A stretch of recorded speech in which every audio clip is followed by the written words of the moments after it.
Last year, I made over $130,000 pure profit with dropshipping. And in this time, I've noticed that a lot of things people talk about are just lies. And there are also a lot of hidden truths no one ever mentioned. So in this video, I'm going to expose everything. First of all, obviously, dropshipping is not dead. It's impossible for it to die. It's a fulfillment method. Stop listening to all the gurus. Stop making excuses. Just start. Now, on the other side of things, there are always those people who make it seem easy. Like always showing sales screenshots, showing winning product after winning product after winning product, but they never show the huge pile of losing products just sitting there behind them that they tested. I'm not going to lie, I do that too. But the point is, dropshipping is not easy at all. This year, I've had 7 winning products, but I've tested over 31. And I'm going to quickly run you through some of them so you learn from my mistakes. But for context, I'm going to explain how I test these products in the first place. And this is another thing people don't really talk about. You don't need to spend any money on ads to make dropshipping work these days. All you need to do is order the product to your house and literally just film TikTok videos about the product. And when you go viral, people will go from the TikTok to your TikTok profile to your websites, all for free. Obviously, it's not easy. You need to take time to learn how to make TikToks and learn how to go viral. And sometimes it's just a numbers game, so you can film hundreds of TikToks and nothing will happen. And sometimes you go viral and you won't get sales. But that's what I did for the whole year. It works. It's just hard. So anyways, earlier this year, I tested this pen that looks like a katana, this LED hat, this bonsai tree lamp thing, and this alarm clock that lights up to mimic the sun. The last 2 did not go viral. The clock itself was an okay product. Like I found it on Amazon Movers and Shakers. Pretty much confirms that people were buying it. But the main problem was that it was just a boring product. Like there's no wow factor. It just turns on. It did solve a problem though. It did help people wake up and feel better and all those things, but like it was just boring. The bonsai tree had a really nice wow factor, but that was literally it. Like if you have a product like that and you post TikToks and the wow factor isn't enough for it to go viral, like what can you do? Literally nothing. The katana pen and the LED hats did go viral though, but I didn't get any sales from them because for the pen it cost like $5 to ship it. So I had to sell it for like $9 to $12 and nobody's going to spend that much on a pen. At the time, I thought I wasn't getting sales because of the way I marketed it. But I later found out that the company Mini Katana launched their own versions of the pen and it flopped. So like it just proved that no one was interested in the pen. And the LED hat was just cringe. Nobody would want to buy that. I also tested this mini bow and arrow. The problem was that only kids would want to buy it and their parents are not going to buy something like that because it's pretty dangerous. I tested this foldable whisk and this automatic jar opener thing, and I actually thought this was really good because it actually solved a problem for a lot of people with like arthritis and stuff, so who can't open jars and stuff. But first of all, the majority of TikTok users are young, so it's going to be really hard to target an older audience on that platform. And the whisk, like I don't know, like it just served no purpose. Who is going to buy that? I also tested this portable cooking pots. This product was actually a good product. You can cook literally anywhere, anytime, as long as you have a socket. And the fact that you can cook anywhere was what made it such a crazy product because it just took the viral marketing to a whole new level. People were cooking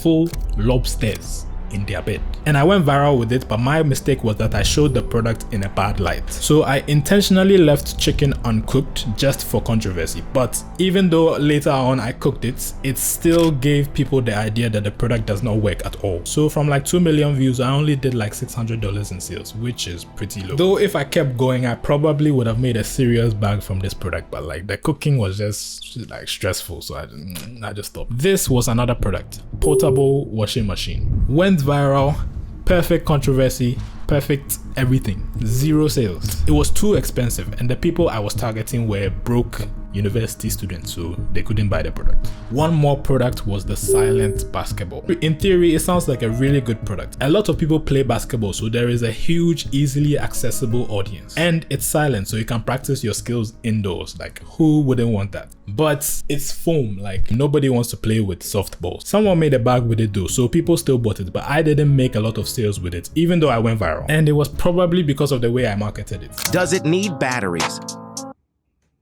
What the kind of question is that? You nincompoop, our silent basketball was made to be 10 times quieter than a real basketball. Like, which company would make a video like this? Like, it was just childish and it just gave off dropshipper vibes. Like, nobody would want to buy from you. So that's probably why it didn't work for me. But yeah, there are a lot more products that I tested, but these are just a few examples. Next, you know how some people say every single winning product needs to solve a problem or it can't be a winner? I made $30,000 profits with this toy car and $36,000 profit with this electric water gun. Which problems can this solve? Zero. Okay, maybe knife crime. I've also made almost $70,000 profit with this one product that I haven't reviewed yet. Like, I can't wait to show you guys this product. Like, it will just blow your mind.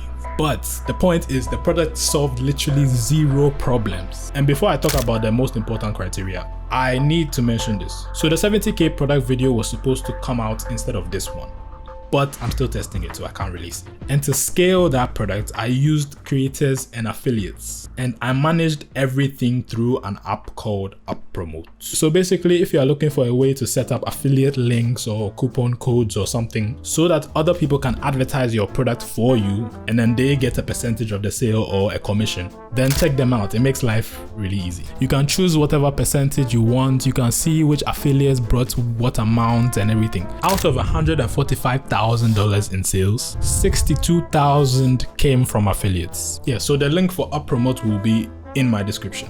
Anyways, back to the useful criteria. At least for organic, this is what I look out for. First, the product needs to have some kind of wow factor. It doesn't have to be like some visual wow factor like lights or something, or this floating wine holder. It could just be the concept, you know, like, wow, like a basketball that makes no sound and I can practice at my house without disturbing my neighbors.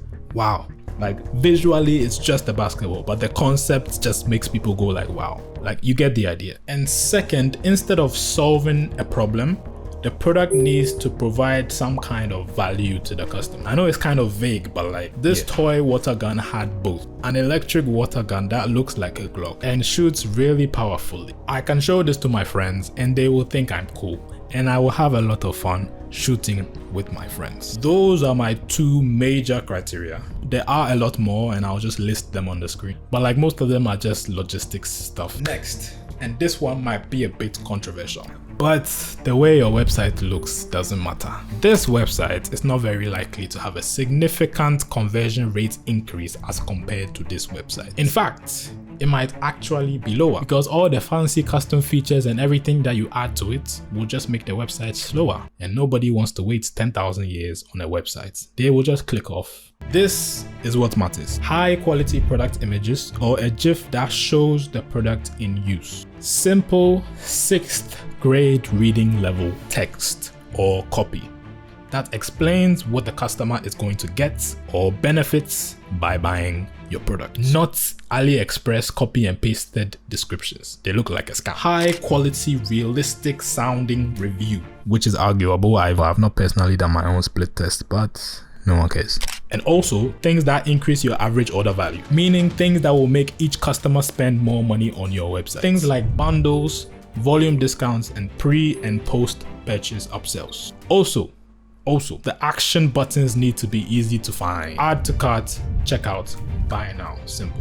Why do you need to make your add to cart button the same color as your background? So you make it hard for them to click it and buy. Make it big, bright, and simple. Next, you know the private supplier thing that everybody hypes up in those stop using AliExpress videos. It's not even that big of a deal. It's not that hard to get one. And it's not even private. Like, one agent is shared among like so many people. Unless you're one of the top guys, then it's different. But you don't really need them, especially in the beginning. Everybody these days has that 7 to 15 day shipping time. If you are a beginner, you can use stuff like CJ Dropshipping or Zendrop. I've never tried Zendrop, but I've heard good things. I started with CJ Dropshipping, but as time goes on, you want better prices, and for me, it was hard for me to negotiate on CJ Dropshipping, and sometimes they don't communicate with you when there are delays, so your customers will come and complain, and like, it's long. So yeah, the more private ones do help, but you can still dropship fine with the big ones. I'm currently using GoShip Pro and AutoDS. They both offer the more personal services, so right now I'm testing both to see which one I like better. But yeah, that's all I can think of for now. If I've triggered any of the gurus, come, I'm ready. Let's beef. Merry Christmas. Happy New Year.